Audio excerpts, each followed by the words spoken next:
বিপিএলে দিনের প্রথম ম্যাচে খুলনা টাইগার্সকে ২৮ রানে হারিয়েছে দুর্বার রাজশাহী। সিলেটে রাজশাহীর দেয়া ১৭৯ রানের লক্ষ্য তারা করতে নেমে ১৫০ রানেই গুটিয়ে গেছে খুলনা।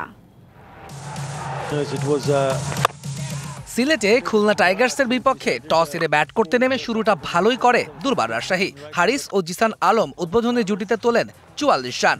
ব্যক্তিগত ২৭ রানে হারিসকে ফেরান নাসুম আহমেদ। তিনে নামা এনামুল হক বিজয় বড় করতে পারেননি ইনিংস। ৭ রান আসে তার ব্যাটে। তারই দেখানো পথে হাঁটেন মেহরাব জুনিয়রও। ৫ রানে তাকে ফেরান মিরাজ। আর এক প্রান্ত আগলে রাখা আরেক ওপেনার জিসান আলমের ব্যাটে আসে ২৩ রান। পঞ্চম উইকেট জুটিতে ৫১ বলে ৮৮ রান যোগ করেন ইয়াসির আলী রাব্বি ও রায়ান বার্ড। ২৫ বলে ৪১ রানের ইনিংস খেলেন রাব্বি।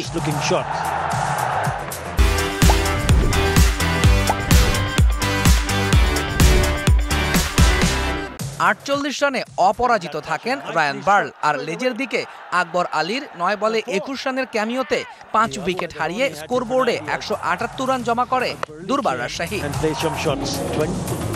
জবাবে শুরুটা ভালো করতে পারেনি খুলনা। দলীয় ৬ রানেই সাজঘরে ফেরেন বশিষ্ঠ।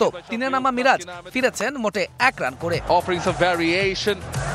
ভালো শুরু করলেও ইনিংস লম্বা করতে পারেননি নাইম শেখ। ২৪ রানে প্যাভিলিয়নের পথ ধরেন তিনি।